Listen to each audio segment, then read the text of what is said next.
আমি যখন বিপদে পড়েছি একটা সাহায্য আমি চেয়েছি, আর এই সাহায্যটা একটা মুসলমান ভাই হিসাবে আর এক মুসলমান আমাকে করেছে।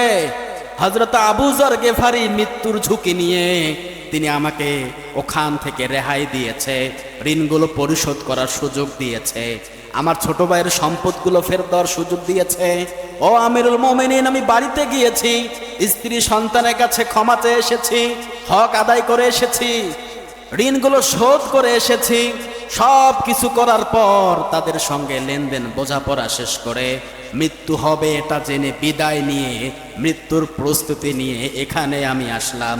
আর যদি আমি এখানে না আসতাম, আমার জন্য একজন বিনা অপরাধী মানুষ মৃত্যুদণ্ড কার্যকর আপনি করতেন, তার উপর একটা অবিচার হতো। ও আমিরুল মুমিনিন, এই কারণে আমি মুসলমান হয়ে আর এক মুসলমানকে বিপদে ফেলতে পারি না, ওনাকে বাঁচানোর জন্যই আমি এখানে আসলাম বলি আল্লাহু আকবার।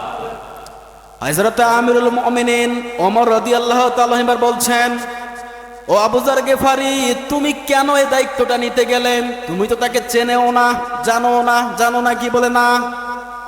আমিরুল মুমিনিন, আমি তাকে কোনোদিন দেখি নাই, এর আগেও তার সাথে কোনোদিন কথাও বলি নাই, তার সঙ্গে কোনো লেনদেন বা কোনো সম্পর্ক আমার পূর্বে ছিল না, কিন্তু তার কথা, তার ব্যবহার, তার নম্রতা দেখে আমার ভীষণ মায়া হয়েছে।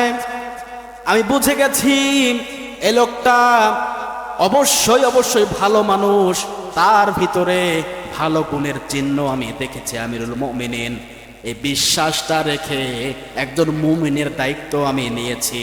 আর তাছাড়া যদি ওই সময় সমস্ত মানুষকে সে তার কাছে একটু সাহায্য চাইল অসহায় হয়ে, অনেকগুলো মুসলমান আশেপাশে ছিল, কেউ সাহায্য করে নাই, কিয়ামতের ময়দানে আল্লাহ পাকের দরবারে আমি কি জবাব দেব রে? আমি একজন মুসলমান সাহায্য চেয়েছে, আমি আবু যর গেফারি তাকে সাহায্য করতে পারি নাই, আল্লাহ পাক আমাকে আটক করে দেবে, এই ভয়ে তার জামিনদার আমি হয়েছি।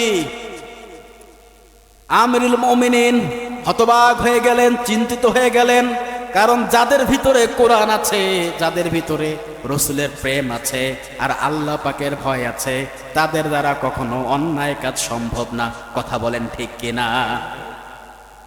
এই দুইজন ইহুদি যুবক তাকিয়ে ভ্যালভাল করে দেখছে, কি ব্যাপার, কি হচ্ছে সব।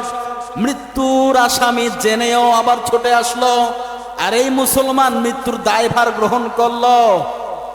এবার দুই ভাই চিৎকার করে বলছে, আমিরুল মুমিনিন, আর আমরা দেরি করতে চাচ্ছি না। যে নীতিতে একজন মানুষের পক্ষে একজন মানুষ এভাবে মৃত্যুর ঝুঁকি নিয়ে দাঁড়ায়, আমাদের বাবার হত্যার বদলা আমরা নেব না, আমরা তাকে মাফ করে দিলাম বলে আল্লাহু আকবার। কাউকে আর ফাঁসি দেওয়া লাগবে না, মৃত্যুদণ্ড কার্যকর করা লাগবে না। দুই ভাই মিলে ওইখানে ইসলাম গ্রহণ করেছে। আল্লাহু আকবার। এই হলো ইসলামের সৌন্দর্য, এই হলো ইসলামের আসল সৌন্দর্য।